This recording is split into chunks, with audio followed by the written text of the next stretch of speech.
ఓం నమ శివాయ శ్రీమాత్రే నమ. మిత్రులకి శ్రేయోభిలాషులకి అలాగే నన్ను ఇంతగా ఆదరిస్తున్న యూట్యూబ్ ప్రేక్షకులందరికీ కూడా పేరు పేరు ధన్యవాదాలు. మిత్రులారా, మీ అందరికీ కూడా ఆ పరాదేవత ఎల్లవెల్లలా మీతో ఉండి మీ మనోవాంఛ నెరవేర్చాలని మనస్ఫూర్తిగా కోరుకుంటున్నాను. ఈరోజు మనం ఒక తేలికైన అద్భుతమైన మంత్రం తెలుసుకుందాం. చాలామంది మిత్రులు, గురువుగారు, మాకు అన్ని పనులు అన్ని కార్యాలు మాకు ఈజీగా అవ్వాలి, ఏదైనా తేలికైన మంత్రం చెప్పండి అని చాలామంది అడగడం జరిగింది. ఈరోజు గురూపదేశం లేకుండా ఒక చిన్న మంత్రం మనందరం చేసుకోగలిగే మంత్రాన్ని తెలియచేస్తాను. ఈ మంత్ర జపం చేయడం వల్ల కలిగే లాభాన్ని మీకు ముందు తెలియజేస్తాను. ఈ మంత్ర జపం చేయడం వల్ల మీకు సర్వకార్య సిద్ధి, అంటే అన్ని పనులు పూర్తవుతాయి. అలాగే ఐశ్వర్య సిద్ధి కలుగుతుంది, అలాగే ధనలాభం కలుగుతుంది. మీకు ఎవరైతే సొంత ఇల్లు కట్టుకోవాలి, నాకు ఒక సొంత ఇల్లు కావాలి, ఆ ఇల్లు కొనుక్కోవడానికి ధనం కావాలి అని ప్రయత్నం చేసేవారికి ఈ మంత్ర జపం చేయడం వల్ల సొంత ఇల్లు కూడా ఏర్పడుతుంది. అలాగే నేను ఒక వాహనం కొనుక్కోవాలి అంటే నాకు 4 వీలర్ కావాలి, 2 వీలర్ కావాలి, ఇలా ఏదేదో వాహనం కావాలనుకుంటారో వారు వాహనాన్ని కొనుగోలు చేయగలుగుతారు. అలాగే ఏ పని చేసినా ఆటంకాలు వస్తూ ఉంటే, మనం ఏది చేసినా కానీ అది సగంలో ఆగిపోవడం, డబ్బులు ఖర్చు అయిన తర్వాత ఆగిపోవడం, ఇలా జరుగుతూ ఉన్నా మీరు ఈ మంత్రాన్ని జపం చేయడం వల్ల మీకు ఏ పని చేసినా విజయం లభిస్తుంది.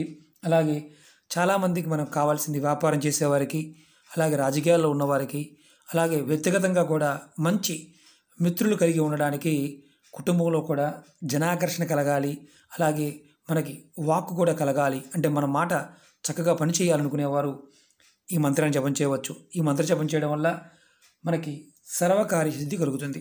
మంత్రం ఏంటి, ఎలా చేయాలో తెలియచేస్తాను. ఈ మంత్రాన్ని ఆడవారిని మగవారిని చేయవచ్చు. ఈ మంత్రాన్ని నెలసరి టైంలో చేయవద్దు, మిగతా సమయంలో ఎప్పుడైనా చేసుకోవచ్చు. విధి విధానంగా చేసిన వారికి ఖచ్చితంగా అద్భుతమైన ఫలితం ఉంటుంది. అలాగే మీకు ఎవరైతే ఈ వీడియో చూస్తున్నారో మిత్రులు, వారందరికీ నా విన్నపం ఏంటంటే, ఏదైనా సరే ఈ మంత్రాన్ని ఒక శుభముహూర్తం రోజున మొదలుపెట్టి చేస్తే అద్భుతంగా ఉంటుంది. ఆ మంత్రం ఏంటి చెప్తాను. ఓం హ్రీం నమః. ఓం హ్రీం నమః. ఈ మంత్రాన్ని మీరు బాగా గుర్తుంచుకోండి. ఈ మంత్రాన్ని ప్రతిరోజు స్నానం చేసిన తర్వాత ఉదయం మీరు జపం చేయవచ్చు, సాయంత్రం జపం చేయవచ్చు. అన్నిటికంటే ముందు ఏంటంటే, ఈ మంత్రాన్ని ఎప్పుడైనా సరే మీరు ముందుగా ఒక శుభముహూర్తంలో, అంటే ఏదైనా సూర్యగ్రహణం సమయంలో కానీ, లేదంటే పౌర్ణమి రోజు కానీ, ఏదైనా ఒక శుభముహూర్తం మంచి రోజున మీరు 10,008 సార్లు, అంటే 10,008 సార్లు కనుక చేసినట్లయితే త్వరగా మంత్రం సిద్ధిస్తుంది. అలా మాకు వీలు కాదనుకునేవారు 1008 సార్లన్నా చేయండి. ఇలా మీరు 1008 సార్లు ప్రతిరోజు చేస్తూ ఉంటే త్వరగా మీకు మంత్రసిద్ధి కలుగుతుంది. అంతకి మాకు వీలు కాదనుకుంటే ప్రతిరోజు కూడా 108 సార్లన్నా ప్రయత్నించేయండి. మీరు ఎవరైనా సరే ముందుగా 1008 సార్లు లేదా 10,008 సార్లు ముందు చేస్తే, అంటే ఇది శ్రేష్టం. ఒకేసారి కనుక మీరు 10,008 సార్లు కనుక చేసినట్లయితే ఈ మంత్రం త్వరగా సిద్ధిస్తుంది.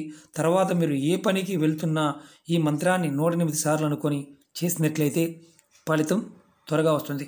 అలా మీరు చేయలేని వారు ప్రతిరోజు స్నానం చేసిన తర్వాత, మీ ఇష్టదైవ ప్రార్థన అయిపోయిన తర్వాత మినిమం 1008 సార్లు కానీ, లేదంటే 108 సార్లు అని చేయవచ్చు.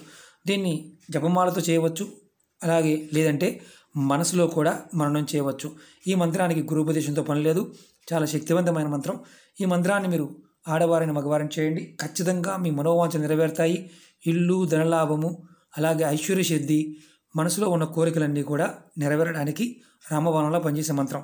ఎందుకంటే మన పెద్దలు ఇలాంటివి అందరూ చేసుకోగలిగేవి చాలా చెప్పారు. చాలామంది మనం మనస్ఫూర్తిగా దాని మీద, అంటే దృష్టి ఉండాలి, సరైన సంకల్పం ఉంటే ఖచ్చితంగా పనవుతుంది. ఈ మంత్రాన్ని మీరు ఒకేసారి చేయలేమనుకుంటే రోజు చేస్తూ ఉండండి, ఖచ్చితంగా మీ మనోవాంఛలు నెరవేరుతాయి. తేలికైన మంత్రం, ఎవరైనా చేసుకోవచ్చు. ఓం హ్రీం నమః. ఈ మంత్రాన్ని అందరూ చేయండి, ఖచ్చితంగా పరాదేవత మనందరికీ కూడా మనోవాంఛలు నెరవేరుస్తుంది. ఓకే మిత్రులారా, మీకు ఈ వీడియో నచ్చినట్టు లైక్ చేయండి, నా ఛానల్ సబ్స్క్రైబ్ చేసుకోండి, పక్కనే ఉన్న గంట సింబల్ని యాక్టివేట్ చేసుకోండి, 10 మంది మిత్రులకి షేర్ చేయండి. ఓం నమః శివాయ శ్రీమాత్రే నమః.